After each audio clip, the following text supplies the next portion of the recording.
1, 2, 3, 4. Screen time, screen time, screen time, screen time. It's my screen time too. Screen time, screen time. Hello and welcome to It's My Screen Time Too, the podcast where two moms have decided that watching cartoons is a legit self-care strategy. I'm Deborah. And I'm Katie. And I have three kids. I have 5-year-old twins named Libby and Nate and an 8-year-old named Tony. And I have one kid. He's almost 3. His name is Jay. They're so adorable, right? They are so adorable. And, you know, we just like to get the mom stuff over with early in the podcast so we don't have to talk about it again. But we like to share a little story about something particularly adorable or awful our kids have done during the week. So, Deborah, have your kids done anything particularly adorable or awful this week?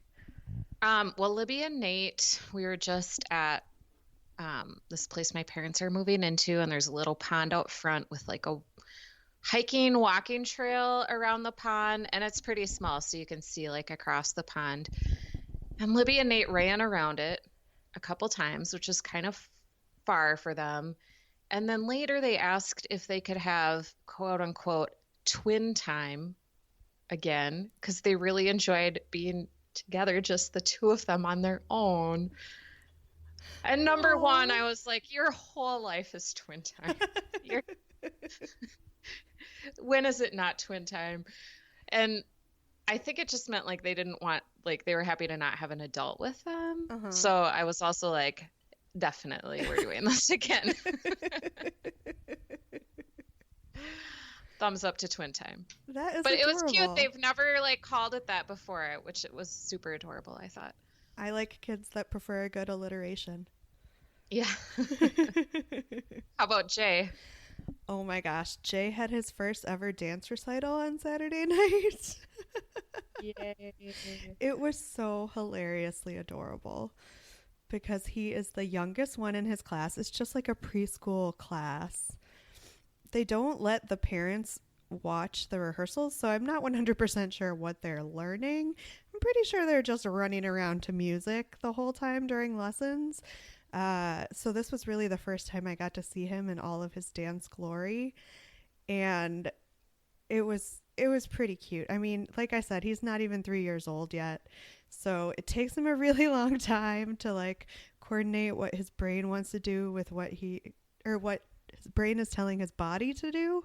So he was always like, you know, a couple measures behind the other kids as far as like when he does his shuffle step or whatever. But oh my gosh, I can't get over how adorable it was. Good.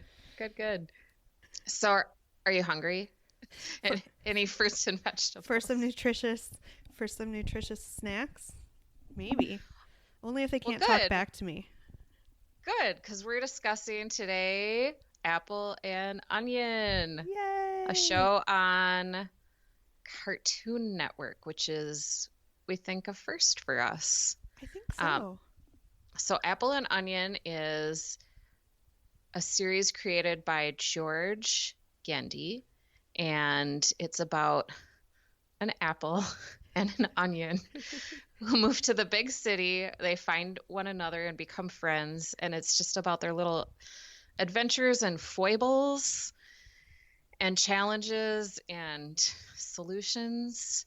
And every character in this show is an anthropomorphized food.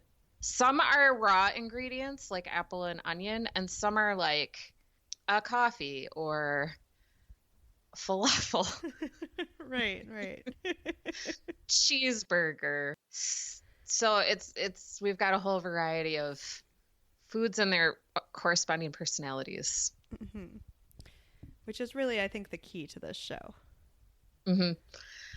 So why did we pick it? Well, you know, we often talk about when we're making this show that there aren't a lot of resources out there for reviews of kids shows or telling us in like a concise way what we should be looking out for as far as new stuff on the horizon. And often the site that the only site that we can turn to is Common Sense Media. So I was just browsing their list. They had a list of like the best new kids shows, and this was on there, and I had never heard of it. So I was kind of intrigued. And it looked cute. The drawings are very cute. Agreed. So. And plus, like Deborah said, we have never watched anything from the Cartoon Network before. So it was a little bit of a blind spot for us, right? Right. So we started with the pilot, season 1, episode 1, A New Life. This is not the pilot that aired in 2016. That was a really short called The Lift. Did you watch it? I watched it. It was really cute. Oh, okay. And so A New Life is the first one in the 2018 full season. We also watched episode 6, 4 on 1, and episode 10, Block Party. So we'll go through the episodes one by one, and then we'll move on to our more general thoughts. Okay, so this was kind of tough to summarize. So it's only like an 11-minute episode. And Right. I can give you the short version or the long version. So the short version is just that Apple and Onion move to the big city, and they're not moving together. They don't know each other yet. So they move to the big city and they meet one another and they decide to become roommates and move in together. And a major plot point is that Apple loses the address to the place he's supposed to live. So the culmination of the episode is them retrieving this address and being happy that they have somewhere to live. So that's the short version.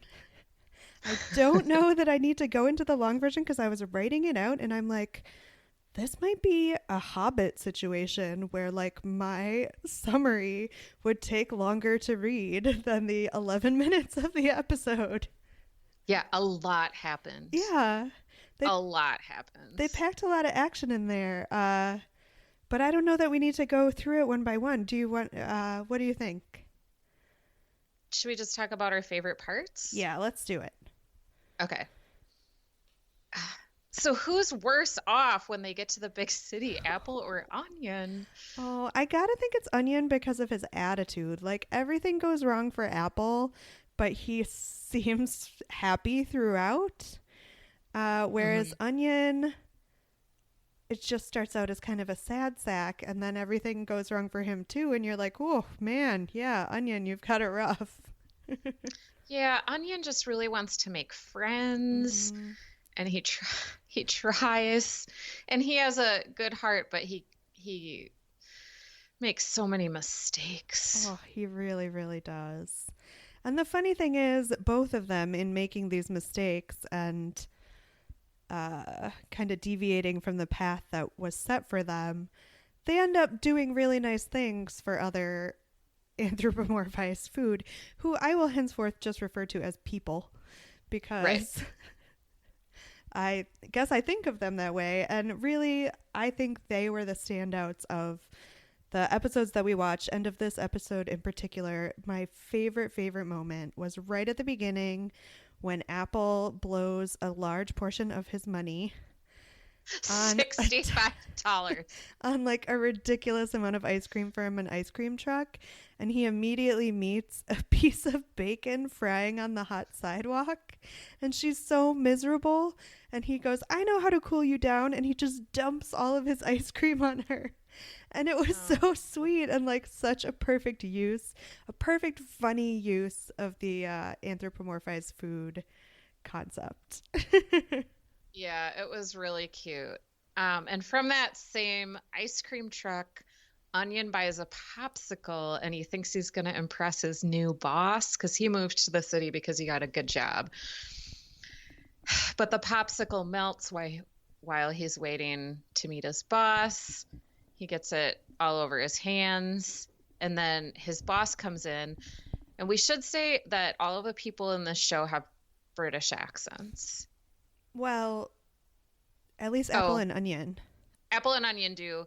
The boss, who's a cup of coffee, has an American accent, and he's a real D-bag. Yeah. It's not very nice at all. And Onion gets the melted popsicle stickiness on his boss's like cup insulator. Which is And like then- weirdly specific and perfect that the boss's sweater is a coffee cup insulator. Mhm. So then Onion goes, he's supposed to take it to the dry cleaner. He takes it to a laundromat. A giant canister of whey powder is trying to do a steamed jersey laundry. And then Onion offers to let him put the jerseys in with the boss's delicate wool coffee insulator sweater. So he ruins it, but he helps out Whey, who in turn helps him out at the end of the show. And he was another one of my favorites. He was second to the frying bacon on the sidewalk because he was like a muscle-bound jock kind of figure. And he's a container of protein powder. Yeah, It's it was hilarious. Deep voice, muscular arms. Not the sharpest pencil in the box. Yep. That was good. Did you feel like they assigned the right characteristics to the foods? In the cases of bacon and whey, is that what you called him? I just, when I wrote him down in my notes, I called him muscle milk, but in the case of those two, I thought yes. As far as apple and onion, I feel like you couldn't be as one note with how their personalities were if you were going to focus on them for the whole show. But I guess apple seems like he's pretty much an optimist, and an apple seems like a fundamentally optimistic fruit. Right. Apple a day keeps the doctor away. Exactly. For sure. It's what you put on your teacher's desk when you want to be a suck up. Mhm. And onions are like, they grow underground. They seem a little more cautious. So I can kind of see that. How about you? I thought it was pretty well done. Yeah. I didn't object to the way that any of the personalities matched the foods. I did like at the end that it turned out to be a fable, which I was not really expecting, because Apple and Onion do all these nice things for other people, and then in the end, all these people that they helped turn out to help them retrieve Apple's backpack, which has the address where he's going to live in it, which he had left hanging from like the rear view mirror of the ice cream truck at the beginning of the episode. And there was just like so much that went wrong for these guys, and they were so clueless but nice about it. I was happy that it worked out. Yeah. And it wasn't like a lot of kids shows that end with like a lesson about how you should act are really predictable, and this was not at all predictable, I thought. Agreed. It was almost the lesson itself that, like you were saying, was the nice surprise. Mm-hmm. So suffice to say that we were fans of the pilot. Definitely. Should we move on? Sure. Episode 6. 4 on 1. So it starts out with a hamburger and a hot dog, invite Apple and Onion to play in a 4-on-4 basketball tournament. And Onion has this flashback to when he was just a wee onion, and his dad is like encouraging him to shoot hoops, tells him he's really talented. But then when it comes time for the basketball tournament, it turns out that Onion just freezes every time he has to make a basket. He has like severe performance anxiety.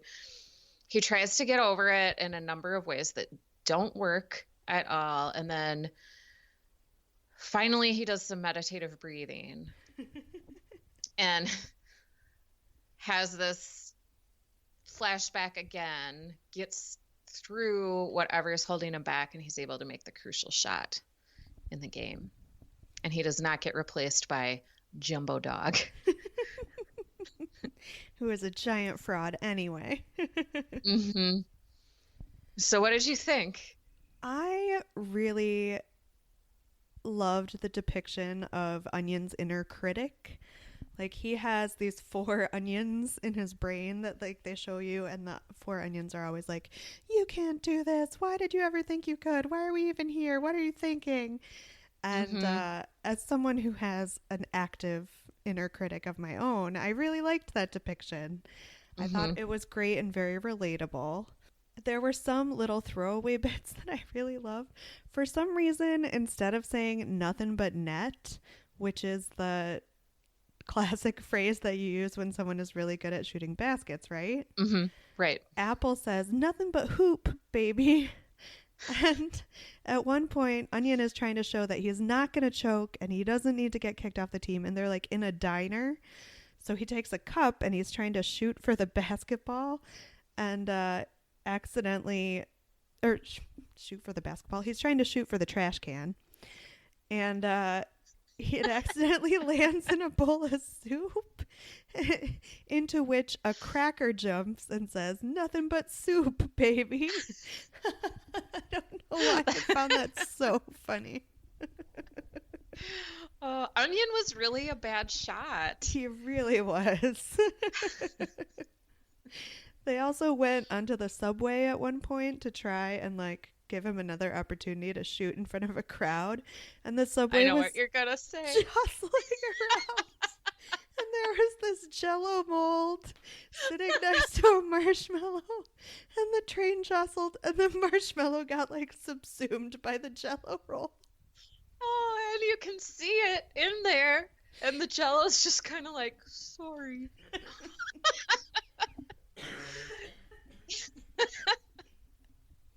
Oh, so great. I think that was the best part of the whole show.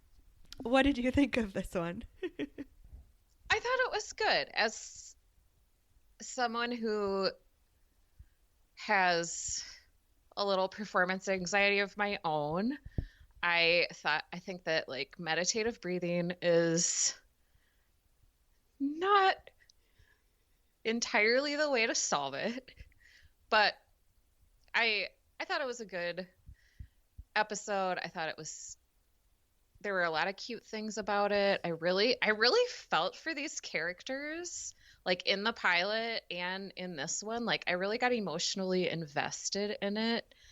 And I usually when we're watching a kids show, I'm just watching it for the podcast. But this one, like I got kind of stressed out about for Onion. I really wanted him to succeed.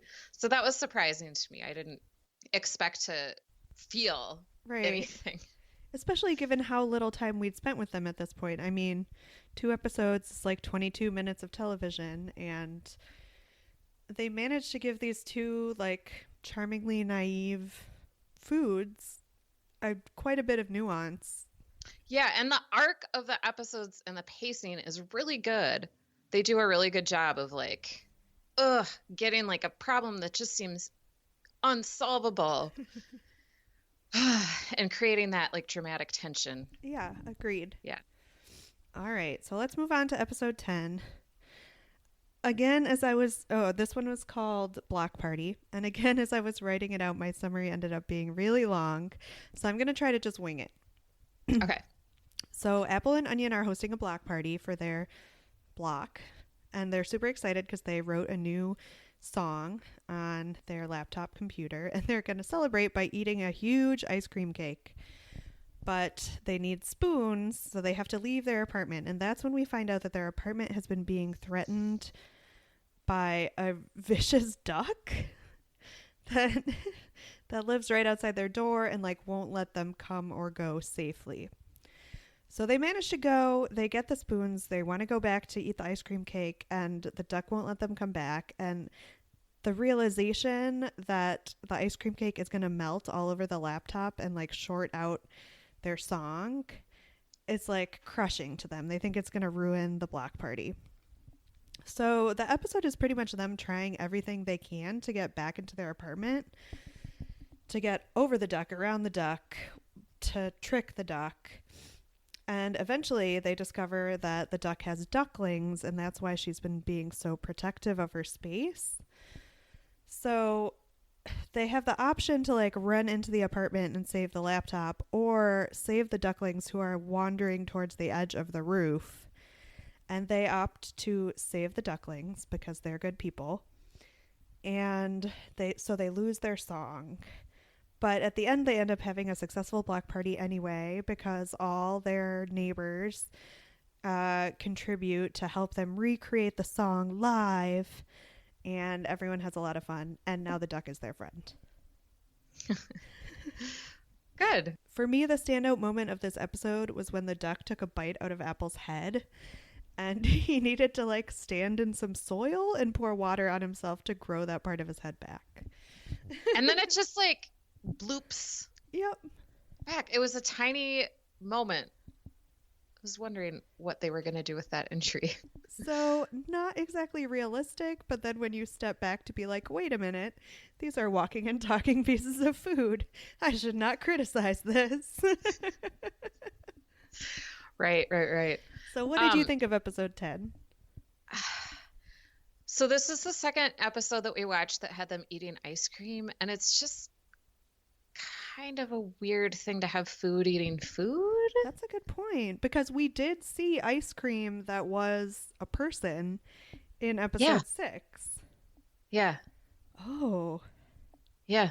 It's kind of, I don't want to think too hard about it, actually. Yeah. I thought it was a good episode. Again, with the dramatic tension, like they kept showing, like they showed the scenario of the ice cream cake melting onto the keyboard and what that would look like. And then while they're stuck up on the roof trying to get past the duck, they show like the real time leaning ice cream cake, and like a drip is almost falling on the keyboard. And like every time they show it, I was like, no. It is You as gotta get tense back in as like the there. constant shot of the bomb timer in an action movie. Yeah, it was like the ticking sound on 24. Yes. Yeah. And I love ice cream cake, so it was possibly worse than that for me. I know. I thought it was a good episode. I thought it was, there were some really clever moments. Like, that duck was funny. Yeah. And we got to meet their neighbors, which episode 10 was the final episode of the season, right? Yes. Yep. So I'm sure there were other moments in earlier episodes where we explored the characters of the neighbors a little bit more fully. And watching this episode actually made me want to go back and be like, oh, I'd like to see a little bit more about the lollipop or... Beef jerky. Yes, beef jerky. They're Selly. Then they just flush themselves down the toilet. Yeah, it's absurd. The show's absurd. But kind of great. Oh, it totally worked for me. I loved it. Yeah. Yeah. So some of the plots, like moving to the city, finding your place, the buddy comedy aspect, those are like well-worn tropes. But to me, I thought it was done in a super original way. Agreed. So it felt fresh to me. It made me think immediately of the Mary Tyler Moore Show.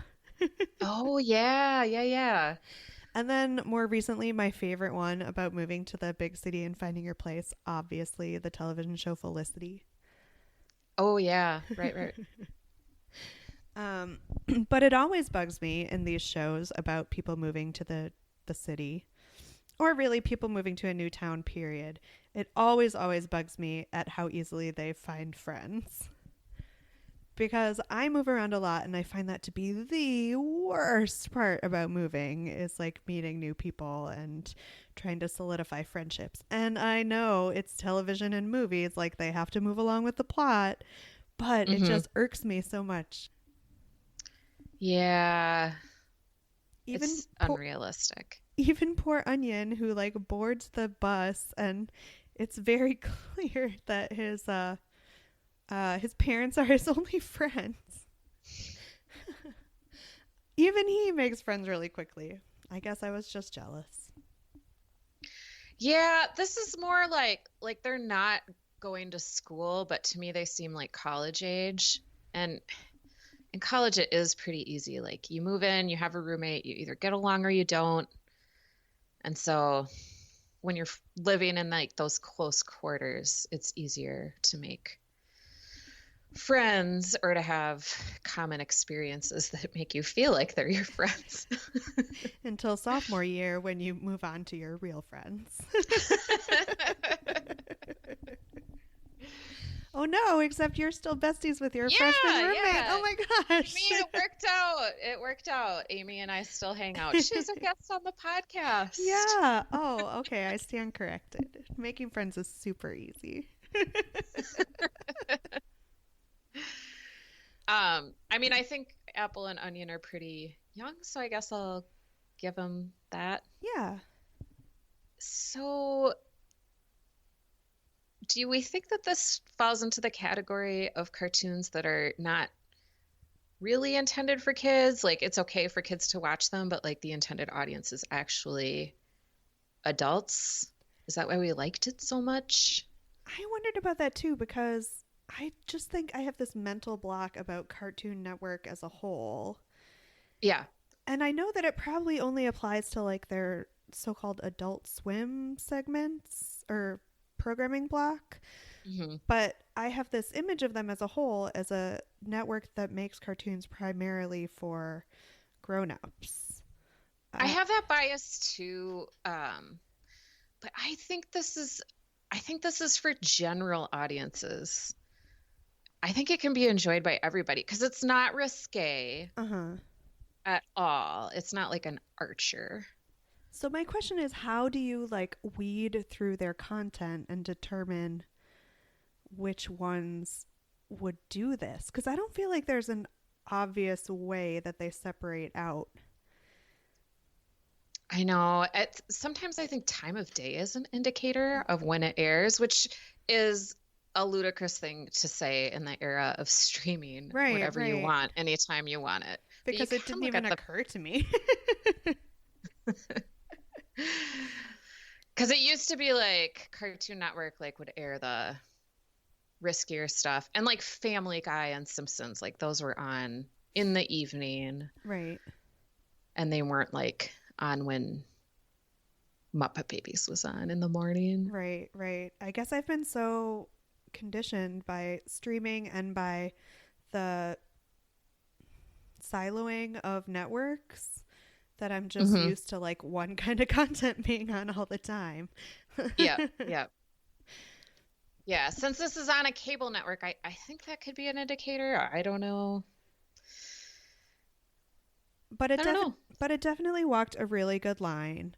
I felt kind of bad that I wasn't watching it with Jay just because it didn't work out timing wise. But I would love it if he loved this show because I am an Anglophile and I love their adorable accents. And I just thought it was really, the plots were really tight and well put together. And like you said, they taught a lesson without being cloying, which I don't know what other kids show I can say that about. And there was a lot of just funny stuff. We talked about a lot of it. But just the impossibility of food as human being. I enjoyed all of the absurdity. And I feel like it comes up a lot, like how you teach kids what funny is. And I would be perfectly happy for this to be like a good early example of what funny is. Yeah, it was Susian, I thought. I don't know that I've ever times. heard that word not used as insouciant. This is like a overwhelmed situation. Oh no, like Dr. Susian. Oh, Susian. Okay, that makes more sense. In terms of like Dr. Susian.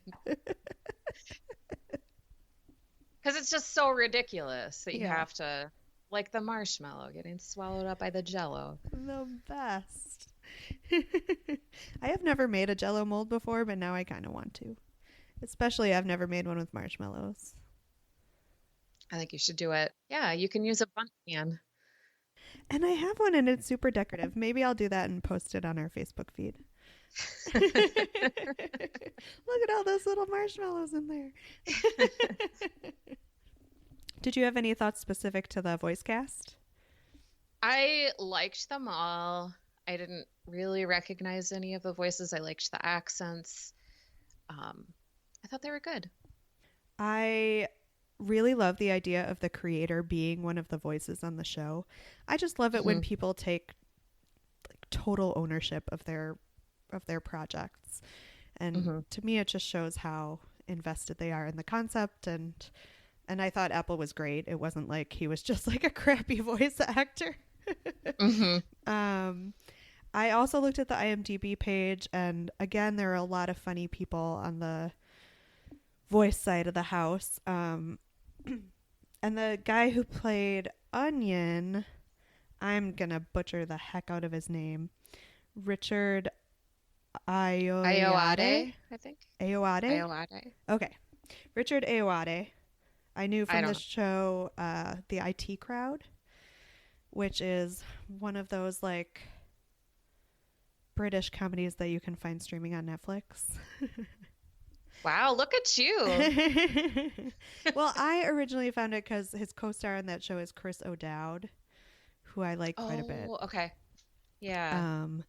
So I recognized his voice right away and was happy to hear from him. What'd you think of the animation style? I really liked that with the absurdity of the food as characters, they kept everything else feeling fairly real. Right. Like there was room to play and stretch in this world, but it was recognizably a proxy for New York City. It all looked pretty straightforward, and I thought that was a good counterpoint to the funniness of the characters. Yeah, very cute. So you mentioned a couple of shows that, well, at least that pilot episode compared to.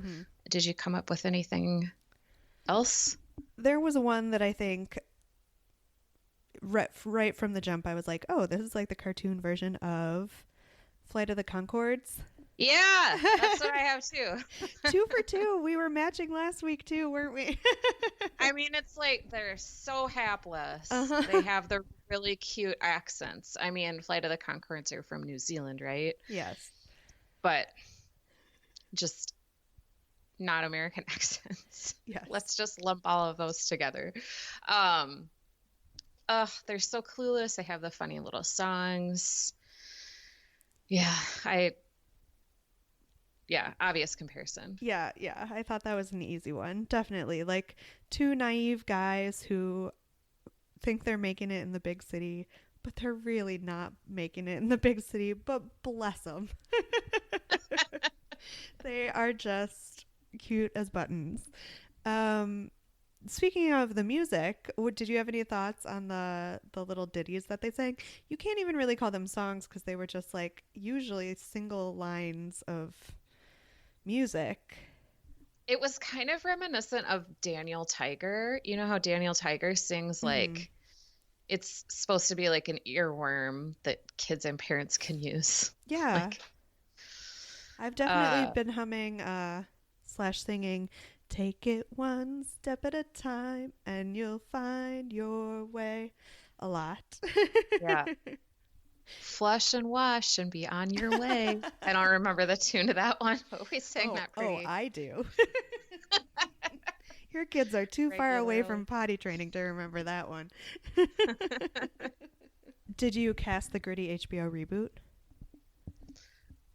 I would like to see.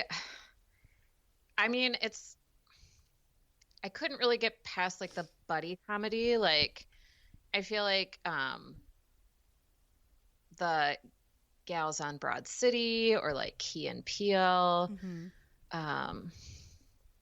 that comedy duo where the one really tiny woman plays like the guitar. Oh yeah. Oh yeah.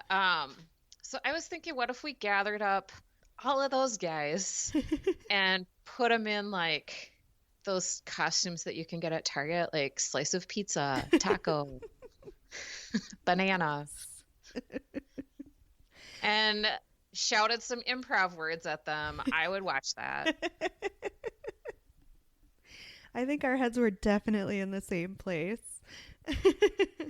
Because I thought back to when we talked about DuckTales and I said I just wanted them to like be regular actors with like the DuckTales, the little duck butts. And I wanted the same thing for this, like just dressed in, like you said, Target style food costumes, but playing it totally straight. Like they're not playing it like they're in ridiculous food costumes. You are the banana. You Yeah, that are would the be taco. Was it better when we were kids? And I'm gonna answer my own question. No, there were Veggie Tales. Yeah, And agreed. no, this is not Veggie Tales is not nothing compared to this. And the crux of it is, like we said earlier, this teaches lessons about friendship, about self confidence, about overcoming obstacles in a non cloying way that is actually funny and doesn't like talk down to the audience. Hmm. And that just wasn't there. It wasn't there for us. Right. No, it wasn't. So I would watch this voluntarily Heck for yeah. sure. Yeah, agreed. How about you? Yes, definitely. It's so winner. Yeah. Do we need to And Sorry. oh, you already said that you would like to watch it with Jay, and I watched it by myself also, and I think that my kids would really like it. I'm definitely going to introduce it to them. According to Wikipedia, they're making a second season, which makes me happy. Yay. I mean, who knows how reliable Wikipedia is, but I'll take it. Do you want to start ratings or do you want me to? I would give it a 5. I think it was Same. great. Yeah. Yeah. It's a right up there with Mary Ellen 1955. I think that was the name we were searching for last week. For sure. For sure. So definitely of a piece with our other 5 stars. Yeah, this was a really nice pick. So thank you, Common Sense Media, for steering us in the right direction, I guess. Thanks for listening to this episode of It's My Screen Time Too. Please rate and review us on Apple Podcasts or wherever you get your podcasts. You can find us on Facebook to continue the conversation at facebook.com/myscreentime2.